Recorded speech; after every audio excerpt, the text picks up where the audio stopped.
बच्चों, कैसे हैं आप सब? आशा करती हूँ आप सब अच्छे होंगे, स्वस्थ होंगे। स्वागत है आपका इस कक्षा में। आइए आज हम पढ़ते हैं हिंदी का पाठ 15 इब्राहिम गारदी। बच्चों, सन 1761 में मराठे और अहमद शाह अब्दाली के बीच हुए युद्ध पर आधारित इस ऐतिहासिक प्रसंग में मराठों के सेनापति इब्राहिम गारदी की देशभक्ति को दर्शाया गया हो। युद्ध में मराठों की हार के बाद उसे बंदी बना लिया गया था तथा बाद में निर्ममता से उसकी हत्या कर दी गई। तो आइए पढ़ते हैं इस विस्तार से। सन 1761 में पानीपत के युद्ध में अहमद शाह अब्दाली से मराठे हार गए। मराठों का सेनापति इब्राहिम गारदी बंदी बना लिया गया। वो अंत तक लड़ता रह रहा था और घायल हो जाने के कारण पकड़ लिया। उस युद्ध में अवध का नवाब शुजाउद्दौला अहमद शाह अब्दाली की ओर से लड़ा था।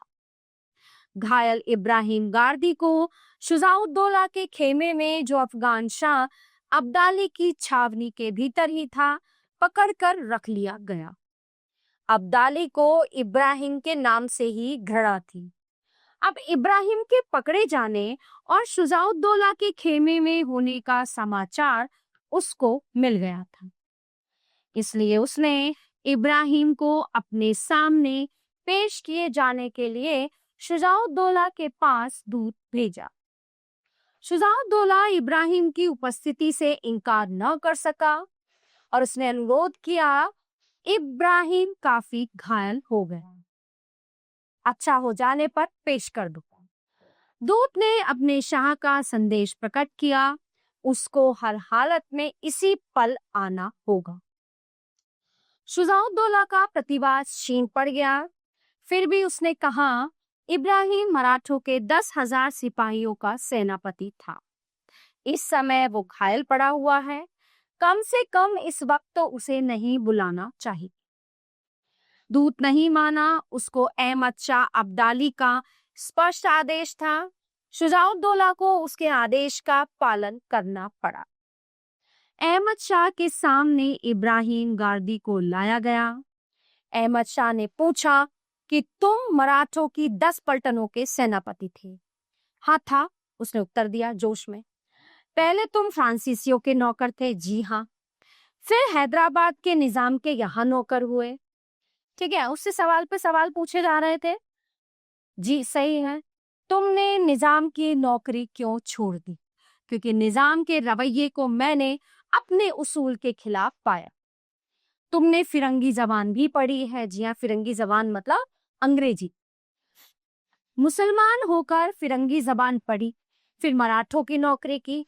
खैर, अब तक जो कुछ तुमने किया उस पर तुमको तौबा करनी चाहिए और तुमको शर्म आनी चाहिए। ठीक है। घाव की परवाह न करते हुए इब्राहिम बोला, तौबा और शर्म? आप क्या कहते हैं अफगान शाह? आपके देश में अपने मुल्क से मोहब्बत करने और उस पर जान देने वालों को क्या तौबा करनी पड़ती है? और क्या उसके लिए सिर नीचा करना पड़ता है? जानते हो तुम इस वक्त किसके सामने और किससे बातें कर रहे हो? अहमद शाह ने कठोर वाणी में कहा। जानता हूं, और ना भी जानता होता तो जान चाहता, पर यकीन है कि आप खुदा के फरिश्ते नहीं हैं। इतनी बड़ी फतह के बाद मैं गुस्से को अपने पास नहीं आने देना चाहता। मुझे ताज्जुब है, मुसलमान होकर तुमने अपनी जिंदगी को इस तरह बिगाड़ा। तब आप ये जानते ही नहीं कि मुसलमान कहते किसको है।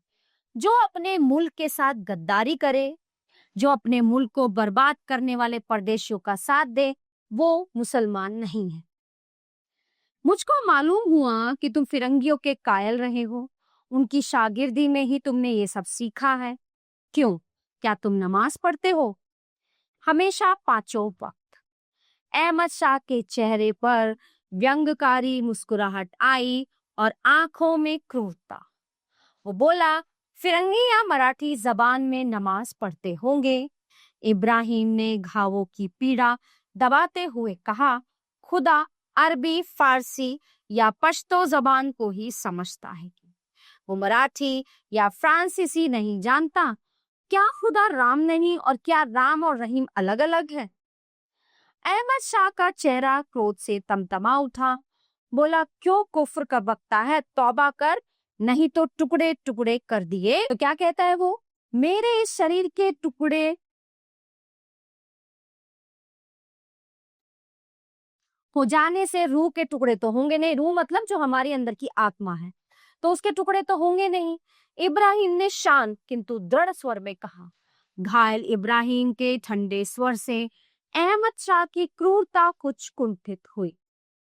एक क्षण सोचने के बाद बोला, अच्छा, हम तुमको तौबा करने का वक्त देते हैं। तौबा कर लो तो हम तुम्हें छोड़ दें, अपनी फौज में अच्छी नौकरी भी देंगे। तुम फिरंगी तरीके पर कुछ दस्ते तैयार कर। करहा में दबाए हुए इब्राहिम के ओठों पर हल्की हंसी आ गई। अहमद शाह के उस खिलवाड़ को इब्राहिम खत्म करना चाहता था। उसने कहा, अगर छूट जाऊं तो पूना में ही फिर पलटने तैयार करूं और फिर इसी पानीपत के मैदान में उन अरमानों को निकालूं जिन्हें आज न निकाल पाए और जो मेरे कलेजे में धधक रही है। आप समझ में आ गया, तुम असल में बुत परस्त हो। जरूर हूं, लेकिन मैं ऐसे बुत को पूजता हूं जो दिल में बसा हुआ।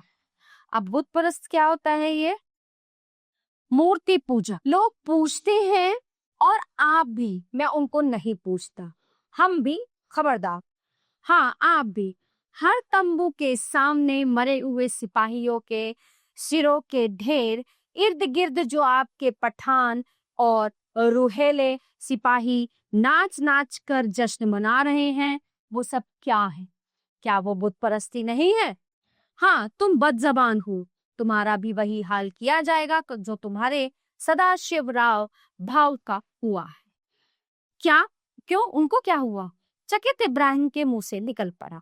उत्तर मिला, मार दिया गया, सिर काट लिया गया। उफ! घायल इब्राहिम ने दोनों हाथों से सिर थामकर कहा। अब्दाली को उसकी पीड़ा रुचि। बोला, तुम लोगों का वो खूबसूरत छोकरा विश्वास राव भी मारा गया। इब्राहिम की बुझती हुई आंखों के सामने और भी अंधेरा छा गया। उसने कुपित स्वर में कहा कि विश्वास राव मेरे मुल्क का ताज, मेरे सिपाहियों का हौसलों का ताज। उफ! इब्राहिम गिर पड़ा। अहमद शाह उसके तड़पने पर प्रसन्न था। उसकी निर्ममता ने सोचा, शहीदी को जीत लिया। इब्राहिम जरा सा उठकर भरभराते हुए स्वर में बोला, पानी। अब्दाली कड़का कि पहले तौबा कर, तब तुझे पानी मिलेगा। जहां के तहां पढ़कर इब्राहिम ने कहा, तौबा। शहीद कहीं तौबा करता है? तौबा करें वो लोग जो कैदियों, घायलों और निहत्थों को कत्ल करते हैं। अब्दाली से नहीं सहा गया, इब्राहिम भी नहीं सह पा रहा था। अब्दाली ने उसके टुकड़े टुकड़े करके हत्या करने की आज्ञा दी। एक अंक कटने पर इब्राहिम की चीख में से निकला, मेरे ईमान पर पहले नियाज। दूसरे क्षीण स्वर में निकला, हम हिंदू मुसलमानों की मिट्टी से ऐसे सूरमा पैदा होंगे जो वहशियों और जालिमों का नामो निशान मिटा देंगे। और फिर अंत में मराठों के सेनापति गार्दी के मुंह से केवल एक शब्द निकला, अल्लाह, जिसको फरिश्तों के पंखों और इतिहास के पन्नों ने सावधानी के साथ छिपा दी। प्यारे बच्चों, ये पाठ यहीं पे समाप्त होता है। आशा करती हूँ आपको अच्छे से समझ आया होगा। मिलते हैं अगली कक्षा में। धन्यवाद।